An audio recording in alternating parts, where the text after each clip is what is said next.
আজকে আমরা যাব পূর্ব বর্ধমান জেলার নিরল গ্রামের অন্তর্গত অট্টহাস মন্দিরে। 51 সতীপীঠের অন্যতম এই অট্টহাস সতীপীঠ।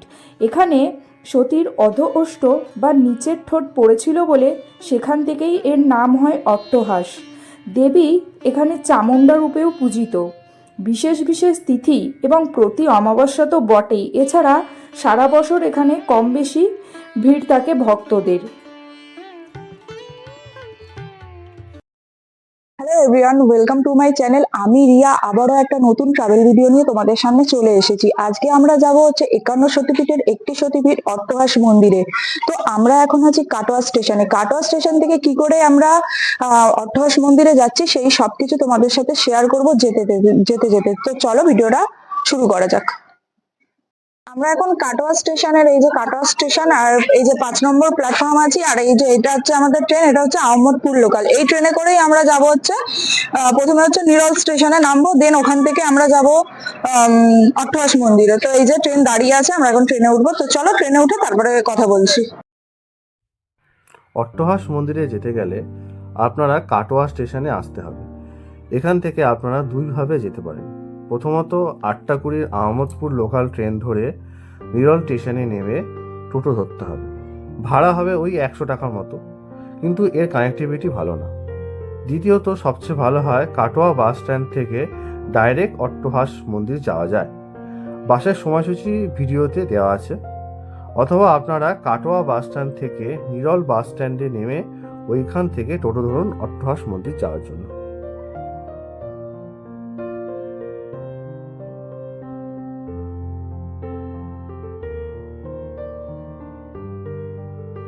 এখন আমরা যাচ্ছি অজয় নদীর ওপর দিয়ে।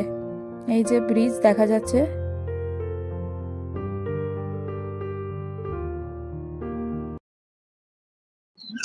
তো আমরা এখন এই যে নিরল স্টেশনে নামলাম। এই যে আমাদের ট্রেন, এই নিরল স্টেশনটা এইরকম অবস্থা। এই যে ট্রেনে, এই যে নিরল স্টেশন, আর এইদিকে পুরো ফাঁকা জমি একদম। এবার দেখি এদিক দিয়ে বেরিয়ে কোথায় যাই, তো তোমাদের সাথে সবকিছুই শেয়ার করছি। তো চলো এখন বেরোই। এই যে ট্রেন আমাদের চলে গেল। আমরা নামলাম, এই এই উপরটা দিয়ে নেমে আসলাম। এই যে এখানে যে এরকম ঘর মতো আছে, নিরল লেখাই আছে, এই দিক দিয়ে নেমে টিকিট কাউন্টার, তো এই দিক দিয়ে নেমে এই সাইড দিয়ে এবার আমরা বেরোবো। ওখানে নাকি টোটো মোটো দাঁড়িয়ে আছে, ওদেরকে বললেই নিয়ে যাবে। তো এই যে যাচ্ছি। চলো আগে দেখি, এখানে একটা টোটো দাঁড়িয়ে আছে, আর সামনে আছে কিনা দেখি, তারপরে উঠে কথা বলছি। তো আমরা এখন দেখো মানে হাঁটছি এরকম রাস্তা দিয়ে, চারিদিকটা এরকম ধানের গোলা, এরকম বাঁশ বাগান, চারিদিকে মানে ফাঁকাই, এবং মানে এরকম বেশি লোকজন নেই। তো এখানে আবার কি মুরগি ফার্ম মনে হয় এটা, হ্যাঁ পোল্ট্রি ফার্ম আছে। তো রাস্তাটা এরকম, আমরা এখন হাঁটছি এইখান দিয়ে দুজনা, কয়েকজন লোক, একদমই কম লোকজন। আর একটা পুকুর আছে।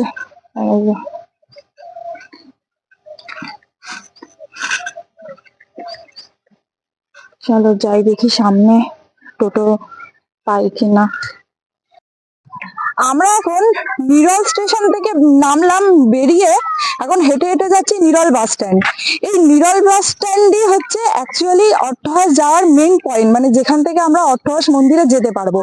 তো আমরা তোমরা যদি কাটোয়া থেকে বাসে করে আসো, একেবারে কাটোয়া বাস স্ট্যান্ড থেকে বলবে নিরল বাস স্ট্যান্ড যাবো, একেবারে নিরল বাস স্ট্যান্ডে নামাবে।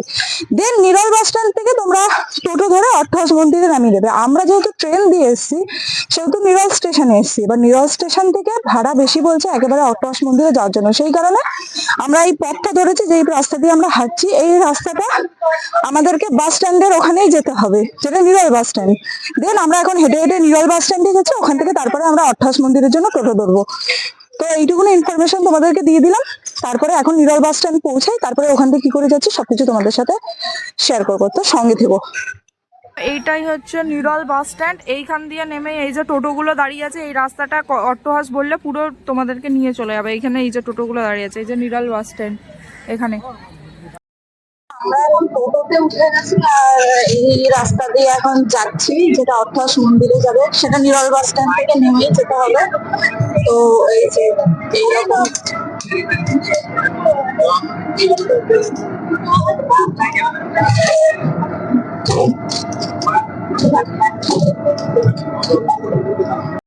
আমরা এখন এসে গেছি হচ্ছে অট্টহাস মন্দিরে। তাই চারপাশটা দেখো, মানে দূর দূরান্ত অব্দি মানে কোনো কিছু দেখা যাচ্ছে না। আর এইখানে যে মাঠটা দেখা যাচ্ছে, এখানের মানে লোকেরা যে বলে এটাকে, এই মাঠটার নাম হচ্ছে গর্দানদারি মাঠ, বা এখন মুন্ডুকাটা মাঠ নামেও পরিচিত হয়েছে। তো এই যে, আর এই সাইডে আছে, আর এই যে রাস্তা সামনে, এখানে ছোট একটা কয়েকটা দোকানপাট আছে। তো আমরা এবার সামনের দিকে যাব, চলো সামনের দিকে যাই। এটা হচ্ছে ঈশানী নদী, আর ঈশানী নদীর ওপরে এইটা হচ্ছে ব্রিজ। আর এই যে ঈশানী নদী, এটা বর্ষাকালে জল হয়, এখন তো পুরো শুকিয়ে গেছে, একটুকুনো জল দেখা যাচ্ছে। বর্ষাকালে যখন আসে তখন জলটা বাড়ে। আর এই যে মন্দিরের প্রবেশদ্বার, ওখানে দেখা যাচ্ছে যে মহাদেব সতীর দেহ কাঁধে নিয়ে একটা এরকম মূর্তি আছে মহাদেবের। আর মারা গেছিল হ্যাঁ, হ্যাঁ ওই তো। তো আর ওই যে প্রবেশদ্বার, আর এখানে পুজোর ব্যবস্থাও আছে, ওই যে ডালা বিক্রি হয়। তো চলো এবার সামনে যাই। এই যে এখানে আছে মহাদেবের মূর্তি।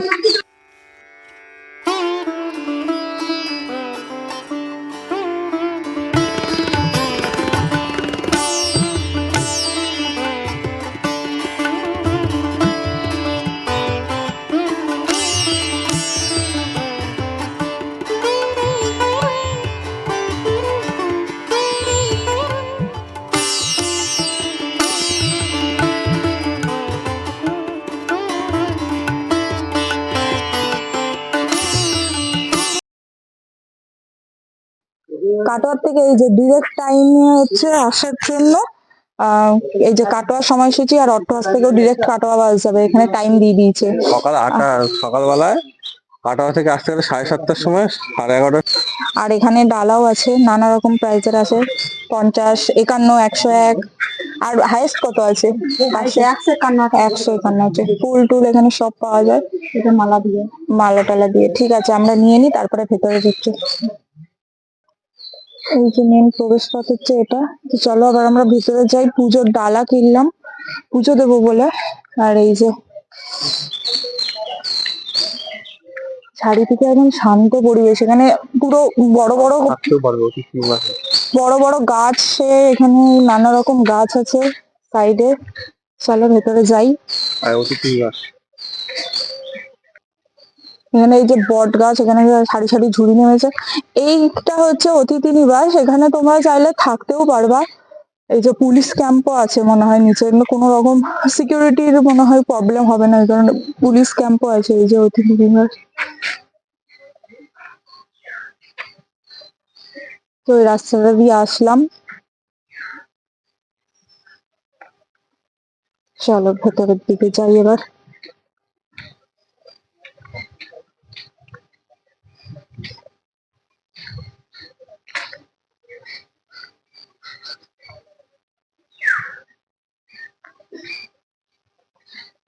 তো এই যে এখানে জুতো খোলবার ঘর, তারপরে প্রবেশ করবো। এখানে জুতো রাখতে বলেছে, রেখে দাও জুতো।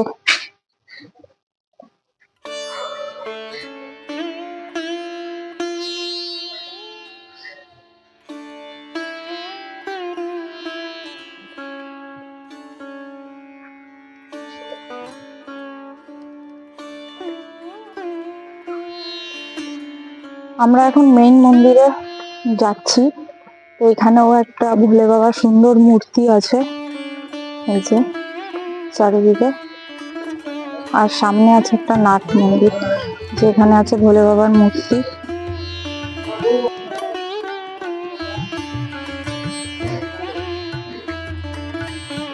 এখানে ভোলে বাবা বসে ধ্যান করছে, এরকম একটা মূর্তি আছে। চল অট্টহাস।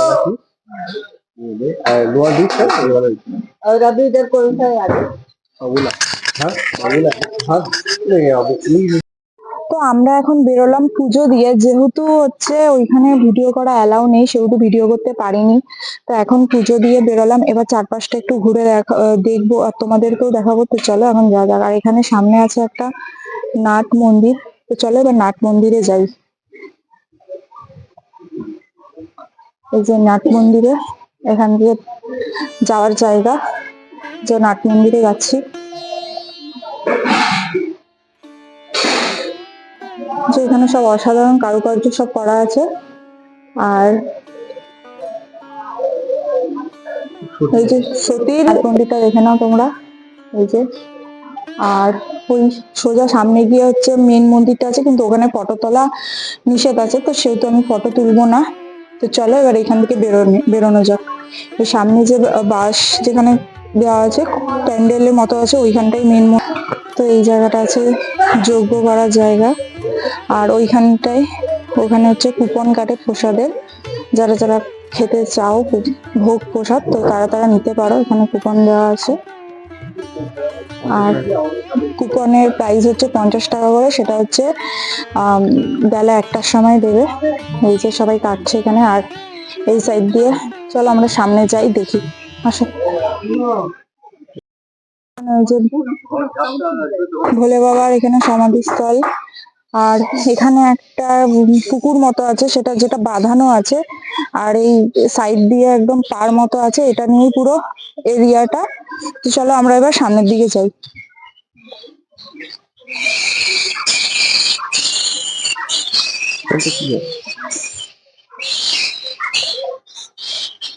চারিদিকটা শুধু একদম মানে পাখির আওয়াজ শোনা যাচ্ছে এখানে, এতটাই নিস্তব্ধ জায়গা। এই যে পুকুর পাশে, একদম নিরিবিলি শান্ত পরিবেশ, মন একদম শান্ত হয়ে যাবে জায়গাটা আসলে। এই দেখো পুরো জঙ্গলের মধ্যে এটা।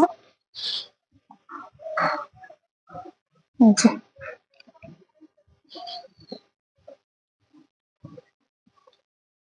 এই সেই পঞ্চমুণ্ডির আসন। এখানে চারিদিকে দেখছো এখানে ঢিল বাঁধা রয়েছে, সবাই যার যার মনস্কামনা পূরণের জন্য বেঁধে রেখেছে এই যে। আর এই সেই পঞ্চমুণ্ডির আসন, যেখানে হচ্ছে তান্ত্রিকরা হচ্ছে তাদের তন্ত্র সাধনার জন্য এই জায়গাটাতে আসতো আর তন্ত্র সাধনা করতো। এই যে এখানে লেখাই আছে পঞ্চমুণ্ডির আসন। চারিদিকে পরিবেশটাও বেশ একদম গা ছমছমে পরিবেশ। চারিদিকে এই যে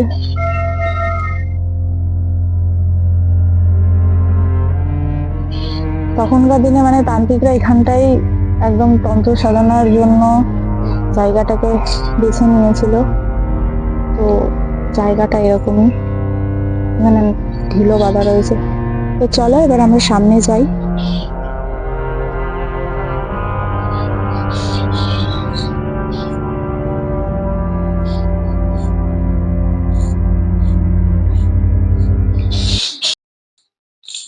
আর এটা হচ্ছে রটন্তী কালী মায়ের মন্দির।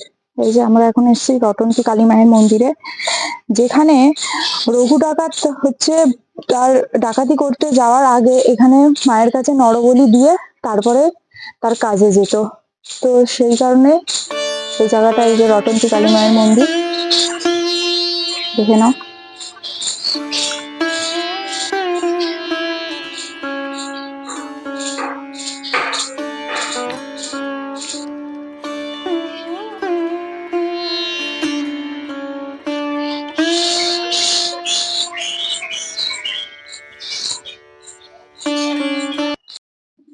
মানে এতটাই এতটাই নিরিবিলি আর নিস্তব্ধ জায়গাটা যে জোরে কথা বলতেও ইচ্ছা করছে না, তাই আস্তেই কথা বলছি।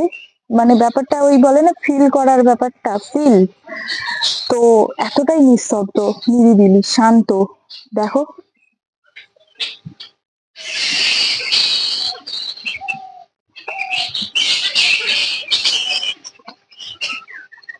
চারিদিকে যে এত পাখি আছে, আর শুধু পাখির আওয়াজ।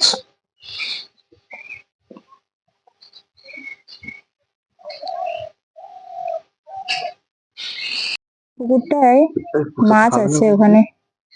আমরা এখন এই পুকুরটার ধারে এসে বসলাম এখানটায়। এত ভালো লাগছে যে একটু ভাবলাম বসি, তারপরে যাব সেই জায়গাটা, এই জন্য বসে আছি। এই যে আর পুকুরে ওখানে দেখো, পুকুরের চারিপাশটা মাছ ওখানে ইয়ে করছে। আর এই লালু ঘুলু এও চলে এসছে, যে মাছ ইয়ে করছে। এটাই হচ্ছে অট্টহাস মন্দিরের রন্ধনশালা। এখানে দেখুন যে কত বড় বড় উনুন আছে, আর এখানে জল নিয়ে কড়াইও বসিয়ে দিয়েছে। রান্নাটা এখানেই হয়। আর এই যে পরপর 3টে উনুন বড় বড় আছে। আর ওইদিকে আর এই জায়গাটা, এই যে লেখা আছে ভোগ ঘর, এই জায়গাটাই হচ্ছে ভোগের প্রসাদ দেওয়া হয়। যারা আপনারা কুপন কাটবেন এখানে বসে ভোগ প্রসাদ পাবেন। তো চলুন। মেনলি এই জায়গাটা হচ্ছে দোল যাত্রার সময় বেশি লোকজন আসে। এই যে এখানে দোলের ব্যানারও টানিয়ে দিয়েছে। আমরা এখন টোটোতে উঠে গেলাম। এখানে টোটো বেরিয়ে, মন্দির থেকে বেরিয়েই টোটো পাওয়া যায়। তো ওখান থেকে নিরল বাস স্ট্যান্ড বললেই ওনারা নামিয়ে নেবেন, 10 টাকা করে নেয়। তো দেন তারপর ওখান থেকে আমরা বাস ধরবো। এখন উঠে গেছি, টোটোতে। এই যে ও বসেছে, আমি বসেছি। চলো এখন নিরল বাস স্ট্যান্ড যাচ্ছি। টোটো থেকে নেমে আমরা বাস পেয়ে গেছিলাম। তো সেখান থেকে বাসে করে ডিরেক্ট কাটোয়া স্টেশনে এসে গেছি। এখন বাড়ি যাওয়ার পালা। ভিডিওটা ভালো লাগলে অবশ্যই লাইক করবেন, কমেন্ট করবেন, শেয়ার করবেন এবং চ্যানেলে নতুন হলে চ্যানেলটাকে সাবস্ক্রাইব করবেন। আরও যদি অট্টহাস মন্দির নিয়ে আপনাদের কোনো জিজ্ঞাসা থাকে তাহলে কমেন্ট বক্সে জানাবেন, আমি রিপ্লাই দেব। ধন্যবাদ।